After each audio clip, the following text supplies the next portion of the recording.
היום בדיוק מלא יובל שנים, ששניהם חיים ביחד ממש כזוג יונים. כן הם הזדקנו, אני לא ממציא, אך ציק אהרון זיו פעם אחת. הסבא והסבתא נראים יותר קטנים, אבל הסבא והסבתא עוד ממש חיננים. לימונת סנטרה, לזקנקן איזי.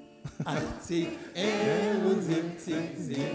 היום לבית הכנסת הלכו בלי איחורים, מלוא כל התפילות מלמלו בלי קיצורים. ריבונו של עולם הוא אישי ועוזי, אך ציק אהרון זיו ציק זיו.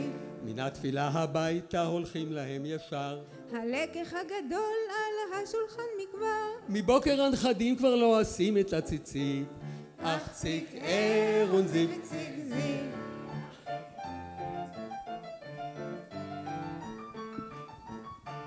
כך הם חוגגים וכשחצות קרוב, הסבתא ליל הסבא אומרת לילה טוב, שינה זה רק בריאות, תתכסה זה לא יזיק.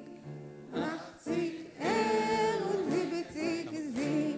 הנה הסבא כבר תשוש עדלי מאוד, כל רגע לנמנו ועלול הוא עוד למעוד. צונחים ריסי הסבתא, עייפה גם היא, אך ציק אהרון זיו ציק זיו.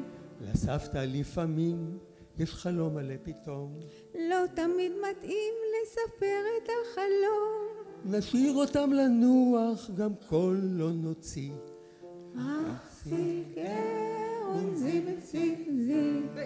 אך ציק